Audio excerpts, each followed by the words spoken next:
Thanks for tuning in. I'm George Sanders. I'm the president of Goldcliff Resource Corporation.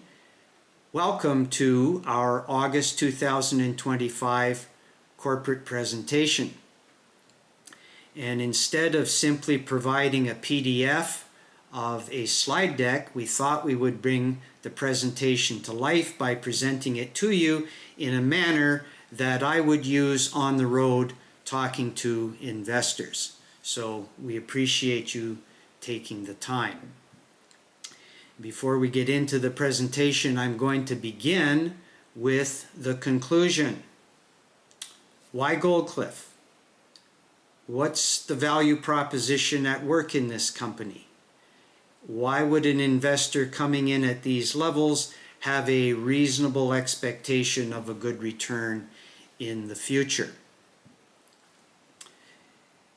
In a rising precious metals environment, the most leverage occurs when a company takes a geologic concept, a geologic model, a proposed exploration program, and makes a new discovery. And by leverage, we mean percent increase in valuation of the company. Over the decades, and we see no reason why this won't continue, the greatest leverage, the greatest percent increases occur at the discovery phase of the Lassonde curve.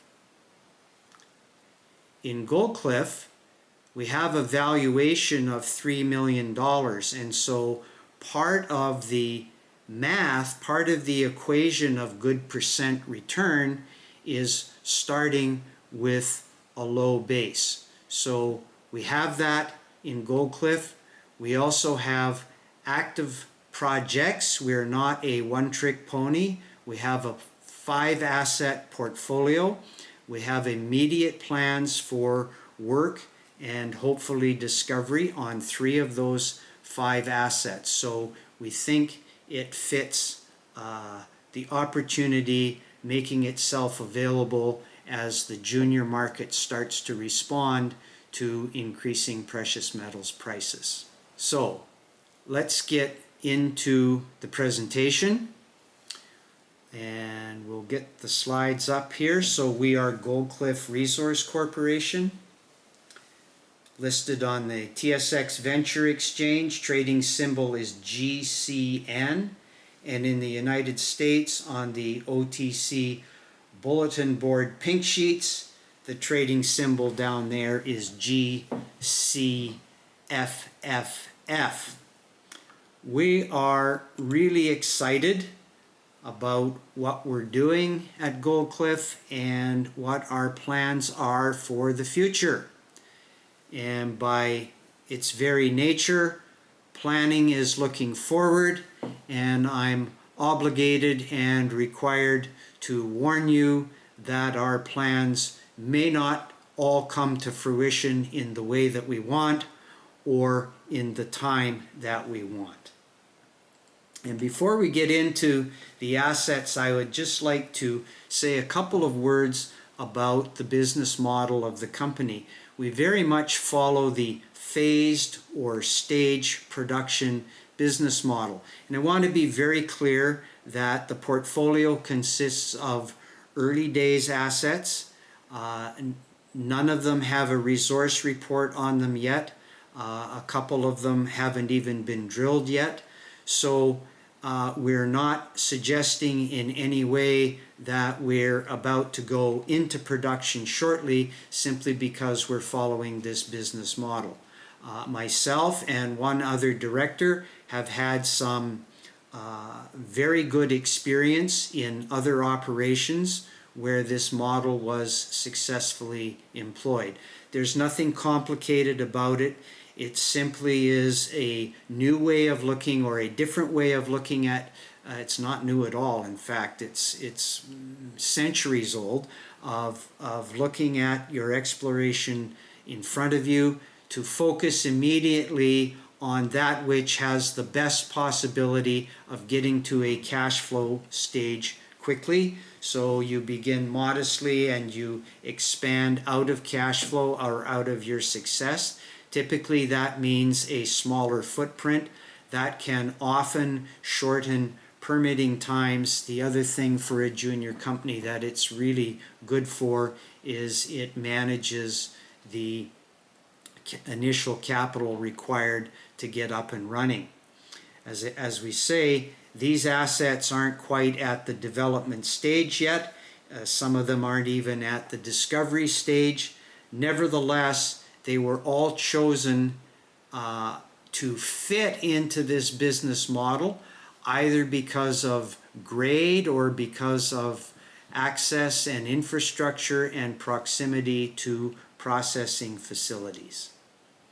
Okay, so making that point that just because we have 5 assets, they weren't the result of a number of good ideas at the time, but they actually fit into a plan and a strategy. Okay, first asset we want to talk about, high-grade silver in southeastern British Columbia in the Kootenays. Goldcliff is the largest landholder in the historic Ainsworth district, located just south of Caslow, British Columbia, on the shores of Kootenay Lake. We staked this property in 2007, so we own it 100%. We have no royalties or work commitments. This is a historic silver producing district. The Ainsworth proper, or right around Ainsworth camp, has produced just over 4 million ounces. Across the lake at the larger Bluebell mine, which is similar geology, that operation produced 7 million, so the greater Ainsworth district or South Caslow district produced 11 million ounces. And over the mountain range to the west is the better known, more famous, larger silvery Slocan silver district. And when you combine the Caslow area with the Slocan area, you're in excess of 90 million ounces of historic production. So something not to be sneezed at. We initially added the asset, staked it to add silver exposure to the company, but in more recent years we've been focusing on ways that this asset conforms to the to the business model. We're very much taking a direct shipping approach here. There are other companies in British Columbia right now who are successfully advancing this model and are garnering a good investor following as a result of that, because again, it's the quickness to cash flow. And one of the things that makes that possible is the historic high grade in the southern part of the Ainsworth camp. If you followed the company at all, you know we've talked a lot about the number 1 mine. The number 1 of all the Ainsworth proper producers was the single largest producer at just under 2 million ounces. And you can see on the slide it was very high grade. The after processing grade almost 50 ounces to the ton. Undoubtedly that was hand sorted material, but nevertheless that is the tenor of the ore in the southern part of the Ainsworth camp, and we are looking at finding more of that ore.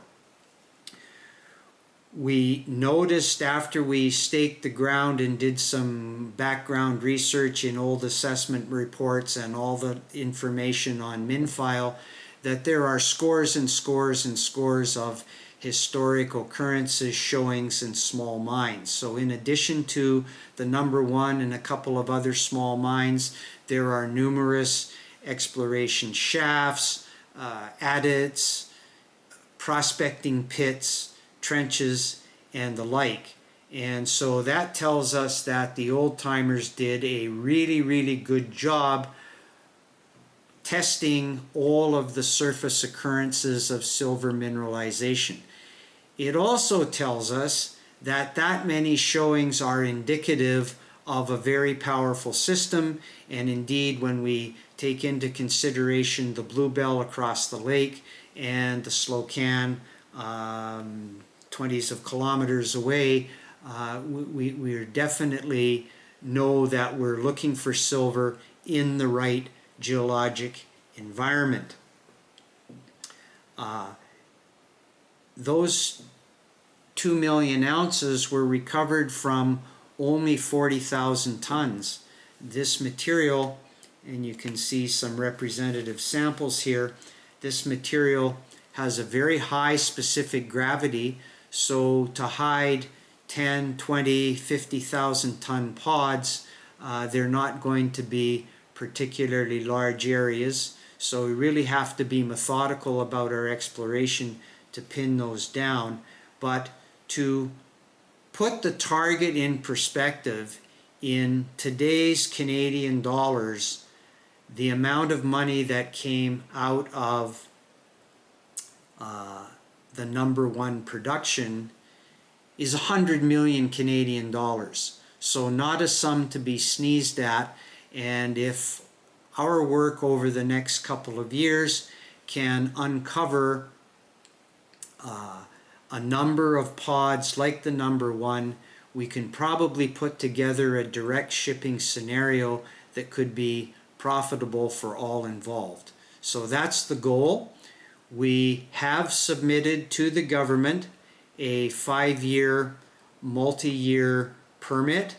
We don't expect approval on that permit before the end of the calendar year, but certainly we hope to have the ground permitted next year for trenching and drilling.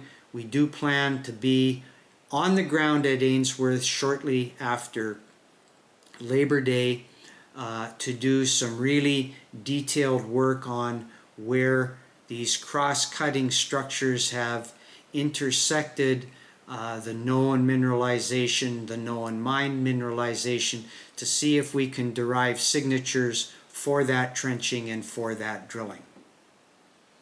So, high-grade silver in Ainsworth, active on the property in a few weeks, and looking forward to trenching and drilling next spring and summer.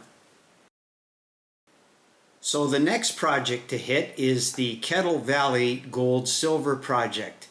And I'm going to give a really quick backstory to explain how it came about. It's a little bit of a different style than what Goldcliff has done in the past, but I think you will see how quickly it fits the business model and why we're still very excited about this project. So this all started with Geoscience BC and a regional mapping job undertaken a number of years ago. The vendor of the property reads that information. He is a long experienced geologic engineer. He worked in the district extensively. 2 separate occasions he worked at the Highland Bell silver mine in nearby Beaverdell, and the last stint including as mine manager. So he is very familiar with the area, and he noted some sampling results reported in the BC Geoscience paper of some results sparking in a rock type that wasn't known to be conducive to mineralization. So as any good explorationist, he got in his pickup truck, drove from where he lives nearby up the Christian Valley, and went and visited the property. In the time between the report and the vendor's visit, the area had been logged, and so he had easy access and lots of visibility, and he was immediately struck by the boulder and float field of material containing epithermal composition.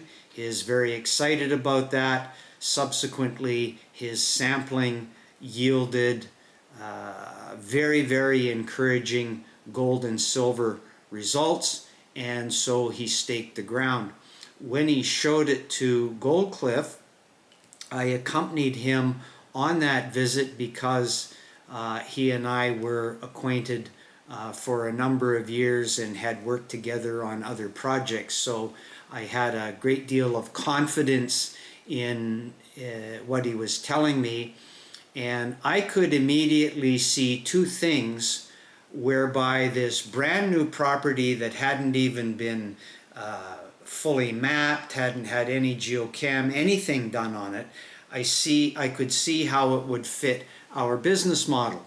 The first way that I could see that was the topography of the favorable geology was such that further down slope we could envision a short adit, a short tunnel to get into the guts of mineralization, or indeed under the mineralization, and sample it, perhaps set up some stations for cheaper underground drilling to further delineate anything that we might find in our initial exploration. So from that point of view, it was interesting. We also envisioned the fact that should there be some continuity of good grade mineralization that we could access easily from underground, we may be able to get a bulk sampling permit and ship that material, which segues to the second way that it fits the business model.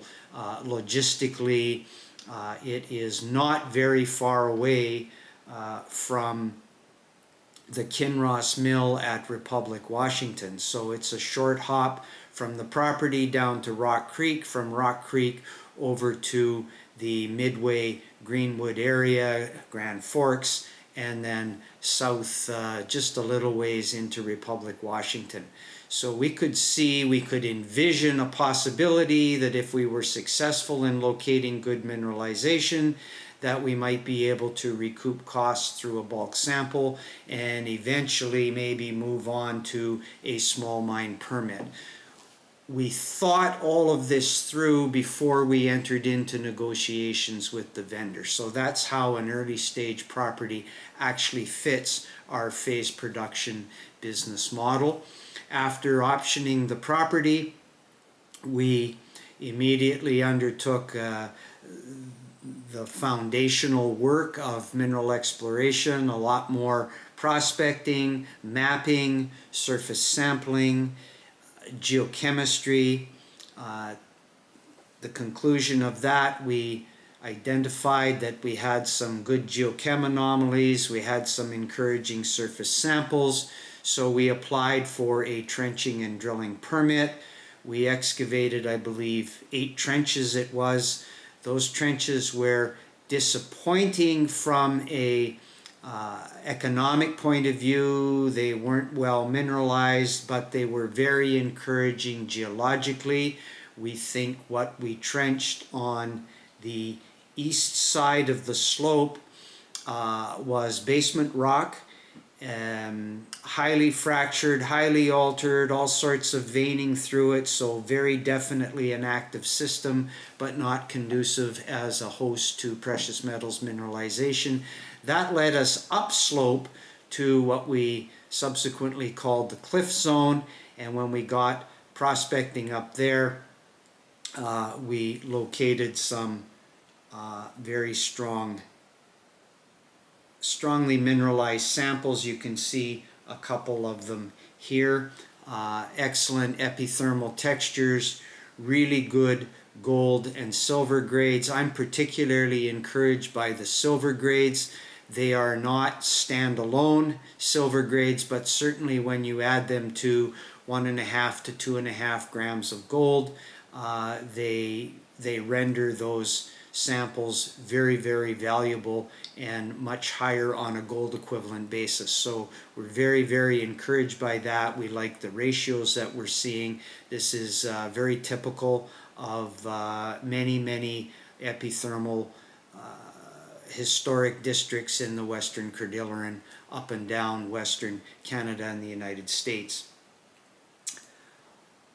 We undertook a preliminary drill program. We were on the opposite side now of the cliff from where the trenches were excavated, given what we learned from that trenching exercise.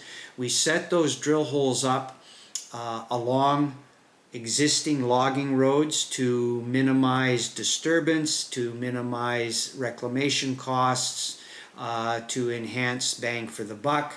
And we set up at an elevation well below the cliff and drilled at an angle from west to east. So by the time those holes drilled at an angle got underneath the vertical projection down from the mineralized zone, they were several hundred meters below surface. We got some terrific core from that drill program. We're very excited about it, but the assays did not confirm our excitement.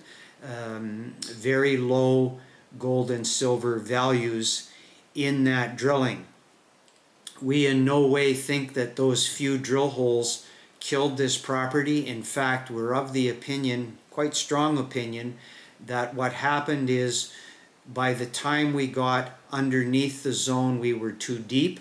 These epithermal deposits tend to be zone controlled. There's also some geology fracturing stuff that goes on with respect to that.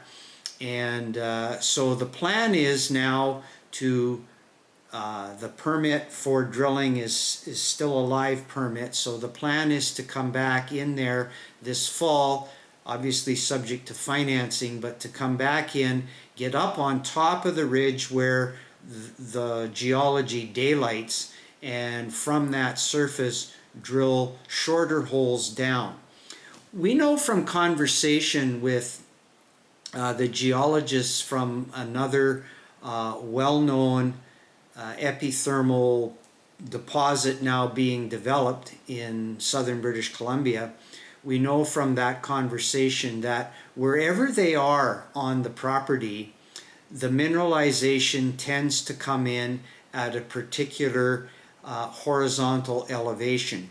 We believe that that is going on here at Kettle Valley as well, and getting up on top of the ridge will allow us to test that with a number of shallow drill holes. So we're very much looking forward to that. We anticipate getting that financed and being able to do that before the snow flies, and we're very, very excited about the potential of this property.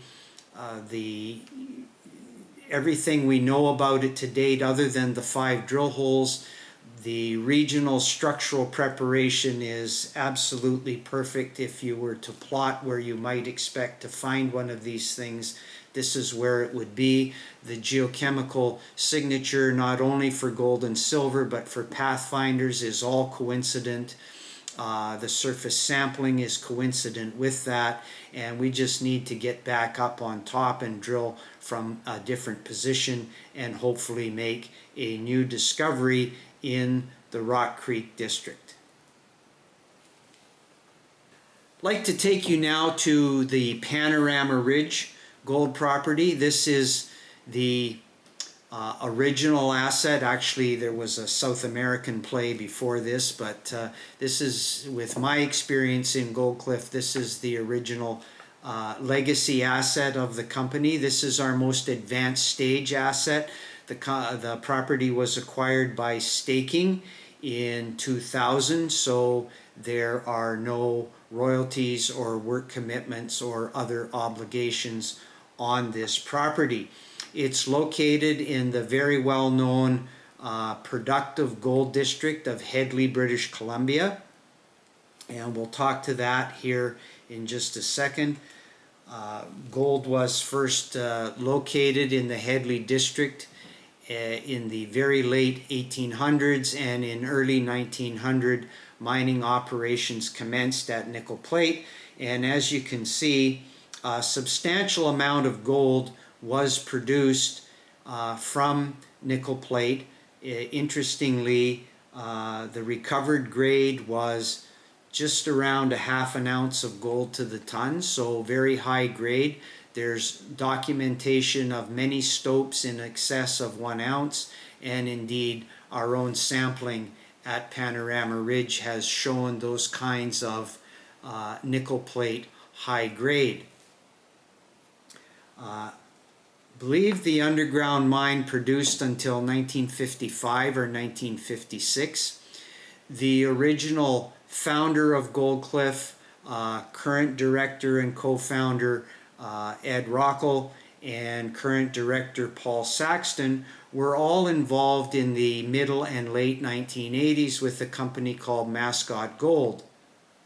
And the founder at the time was working for a private exploration group called E&B, and they were looking around to a public listing. A shell company called Mascot Gold, which had in its asset base all of the old claims at nickel plate. In doing their due diligence on Mascot, it was recognized that the high grade that was mined was contained within a thicker sequence, or basically a limestone unit that was skarn altered and also mineralized, but more of a bulk tonnage type mineralization than the high grade that was mined historically.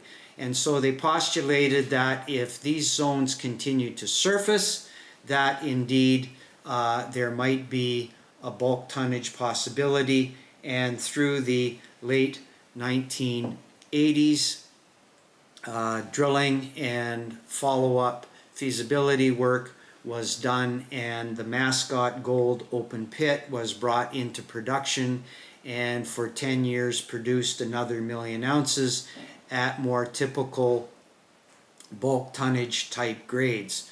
So the Headley district has recovered 2.5 million ounces of gold.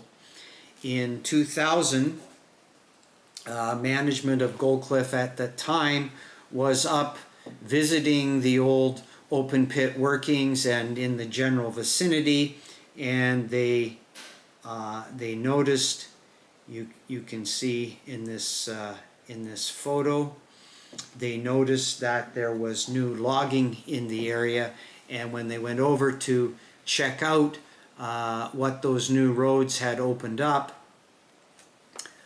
they discovered a number of gossinous float, including a boulder. Subsequent sampling of one of the boulders returned particularly high-grade gold values, and so they went on to stake that ground. Goldcliff, over a series of years in the early 2000s, conducted all the geochemistry, surface mapping, geophysics. Over 6,000 meters of trenches were excavated, and 16,000 plus meters of drilling were undertaken in 109 holes. This drilling outlined a gold deposit, actually a couple of gold deposits. None of that work was taken to the resource calculation stage for the simple reason that the limits of mineralization had not yet been found. We'll put up a typical section of what that drilling indicated. The color codes on that, the yellow, the purple or magenta is cut off to 0.5 gram, so 0.2 to 0.5 grams. The yellow is 0.5 to 1 gram. The red is 1 to 2 grams, and the black is in excess of 2 grams. So you can see topographically a nice little quarry operation of somewhere between maybe 0.5 gram and 1 gram of mineralization. As I said, that was never taken to the resource stage. While we worked on Panorama Ridge, the price of gold never exceeded $1,000 US. And so while that mineralization is very encouraging, we didn't believe at the time that it was heap leachable, and accordingly we felt that given what we'd outlined to date, it was marginal. We stopped getting any further market interest in the project, so we had lots of years of assessment on it, so we just moved on to other projects, including our Ainsworth project. But now with the price of gold at 4,500 Canadian dollars, it really bears taking a second look at it. Not so much in the zone that's already been drilled, but in some of the other zones. And one of the things that's very interesting to us is that we did uncover some spectacular high grade in a trench. And the backstory on that one is that the trench was excavated, it was mapped and sampled, it was covered back in for reclamation, and when that sampling was returned a month or two later, lo and behold, there was an area that ran a couple of meters of 500 grams per ton. So spectacular.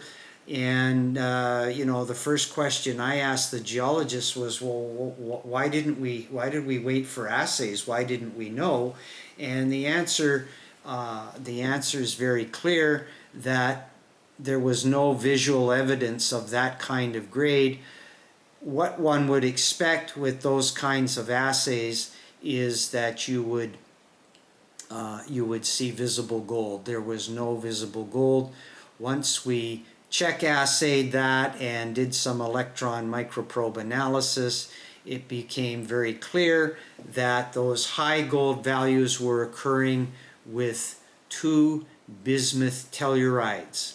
So minerals that are combinations of gold, bismuth, and tellurium. One is called joseite, the other is called, interestingly, hedleyite. And it's called hedleyite because that mineral composition was first recognized in the 1940s, I think, in the Hedley camp out of the nickel plate mine. So the history of the original nickel plate is there are these pods of very, very high grade. Various operators got in there, they mined them, they ran out of those grades, they left or shut down for a while, someone else would come in, they would do a little underground exploration, maybe some geologizing, and they'd pick up another pod, and at the end of several decades, 1.5 million ounces of just under a half ounce gram per ton, or a half ounce gold per short ton were recovered. So we're very interested in going back into Panorama Ridge, not just looking for the surface bulk tonnage type material that we have found already, obviously looking for other places where that might occur, but also trying to nail down this high grade. And that's not just wishful thinking. In sampling recently, a couple of years ago, we did come across a 6.7 gram per ton gold subcrop or float that contained very high bismuth and tellurium. So we think that's a hedleyite type signature, obviously not multiple ounces, but still very encouraging grade. We do plan to be on the property just in the end of the month, just in early September, for two purposes.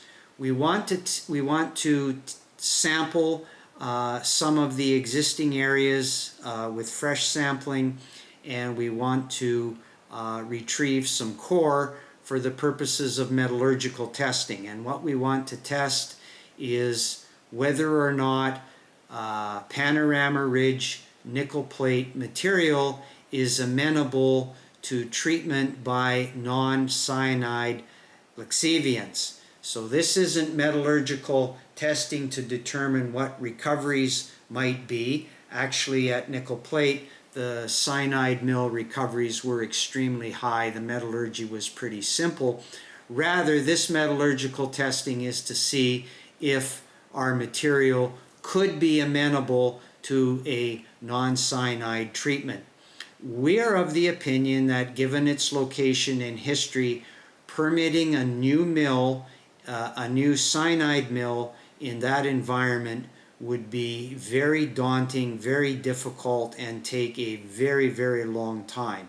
So again, with that phase production business model in mind, we're looking at ways that maybe we can do things a little differently. This is a low budget test.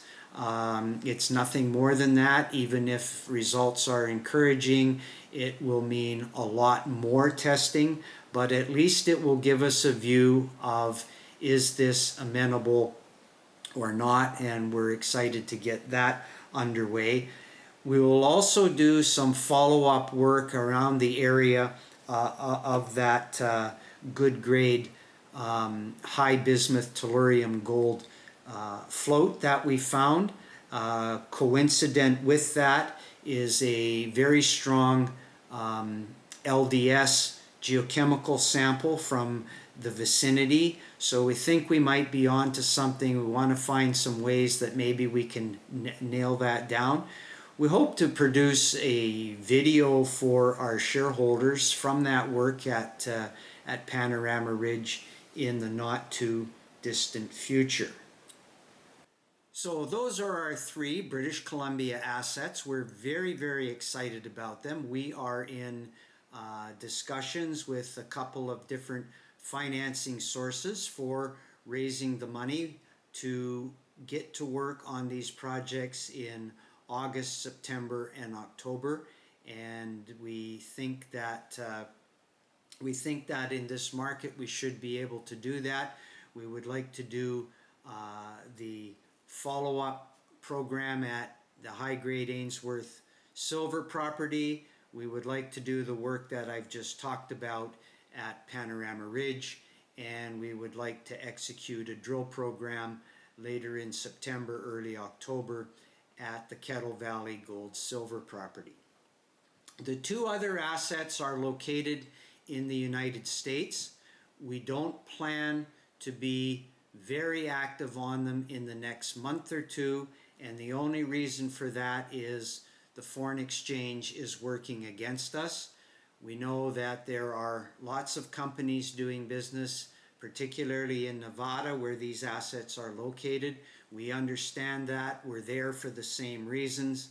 But honestly, raising money in Canadian dollars and spending it in US dollars with current exchange rates, ultimately that's really dilutive. So we're going to hold these assets at least for the next 6 months and see in the spring if the FX markets have changed a little bit, and if not, perhaps look for some partners. The first project we'll talk about very briefly is the Nevada Rand project. We've recently executed our option and now own this property 100%. It is a extensive trend of epithermal mineralization. It was mined historically, much in the same way that Ainsworth was mined. So not big production, but certainly the grades that came out of the Rand mine were very, very high, particularly in silver. Some grades, multiple kilos of silver, but also very good grades of gold. We were able to get underground before we drilled at Nevada Rand. We were able to get underground and do some sampling. We were able to verify at least the range of historic grades in some of the remnant stopes, including we recovered a sample of native silver, which was really really interesting. When we first visited the property, we knew that it was within 50 or 60 miles of a mill in the Aurora district owned by Hecla Mining, and we'll talk more about that on the next asset. So again, we saw a scenario whereby if there was any more high grade that could be found along this trend, that we had a place not very far away for processing, and again that lowered the discovery threshold in terms of resources and ounces if that could be established. And the second thing about that, below the picture of that head frame you see, the ground slopes off dramatically into a little draw or a little valley. And so like at Kettle Valley, we also on initial visit identified that if there was any material there, it would be a short adit drift in to get to that ore, again for underground drilling of more of it and or for bulk sample purposes. So that attracted us to this property. We did drill on both strike extensions hoping to find a little more ore. We did find that the vein continued in both strike directions, but the precious metals values were very low there. We did drill one hole unrelated to the main structure off in a different area, and we got a very interesting sniff of bulk tonnage type grade, bulk tonnage type width in a different setting, still epithermal but different style, different place. And so we'd be very anxious to follow that up later on our own or with a partner. We're also active in the famous Aurora district, produced just under 2 million ounces historically, most of which was done in the early 1900s, although there was gold being produced in certainly the late 1990s and I think in the early 2000s. Very good grades of gold in the district, also a little bit of silver. And the old Aurora workings were acquired by Hecla Mining, one of the biggest silver companies in the world. They didn't get Aurora because of Aurora. They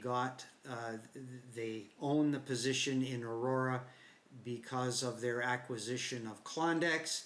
They acquired Klondex for some of Klondex's other assets, but they realized that they had a functioning permitted mill, an amazing database, and something that hadn't been explored in probably 10 years by the time that Hecla acquired it.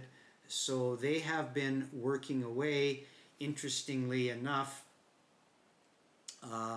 one of the areas that they drilled a couple of years ago was the southern extension of something called the Sawtooth Alteration Zone, and the boundary between Goldcliff and Hecla really transects that Sawtooth area. On the Goldcliff side, we have in the old data, we have a reported drill hole from the 1990s of bulk tonnage grade over bulk tonnage widths. I'm not going to provide the numbers for that because in series of different operators, we don't have the survey data for that hole, nor do we have an original assay certificate. So it's not compliant information and therefore we don't report it, but it is very encouraging. We're not exactly sure, because of not having the survey data, exactly where that hole was drilled, but it's like right on the boundary. We did in 2023 a hand trenching program at Sawtooth, and in one area we recovered between 0.3 and 3 grams, about a 20-foot area that we sampled extensively that was under a little bit of overburden and in some timber cover. So very encouraging results. We don't know the results of the Hecla drilling in the area. They haven't shared data with us. We don't know what the results of that were, but we think that given the proximity to the mill, we're within several hundred meters of that mill. So again, the discovery threshold at Aurora West is considerably lowered because of the existing infrastructure, and because maybe the mineralization, if it exists, is transected by the property boundary. So this is very much a strategic asset, one that we continue to hold. We are in the northwest of the Aurora, of the Hecla ground. To the southeast is another junior headwater who has made some new discovery, again, of bulk tonnage type mineralization down there. Interestingly, that work is being funded by Newmont. Newmont is there because the original headwater deal is with Newcrest, and a while back Newcrest was acquired by Newmont. So Newmont is in the district. I forgot to mention at Nevada Rand, all of our claim holdings are surrounded by Newmont claims. We keep thinking that they're going to drop that ground, but they continue to hold those claims in the Rand district. So two good neighborhoods. What we're interested in doing in both projects is perhaps monetizing them through joint venture, through sale, through some other transaction with existing Nevada explorers. But both of them have a lot of potential. Both of them fit the phased development business model, and we're happy to be in that jurisdiction in this gold environment. So there you have it. I hope you can see why we're excited about our portfolio and where the discovery opportunities lie. So we think that this is a pretty good mix of assets. What kind of platform does it sit on top of? So first of all, I'd just like to tell you who we are.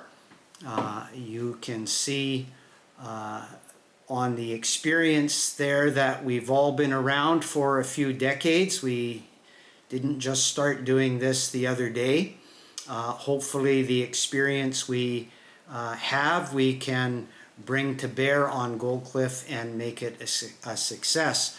A couple of important things to highlight with the bios of the 5 directors. You'll notice that 3 of the 5 are geoscientists, 2 in exploration disciplines, Ed Rockel as a geochemist and Sam Zastanikovic as other way around. Ed is the geophysicist and Sam is the geochemist.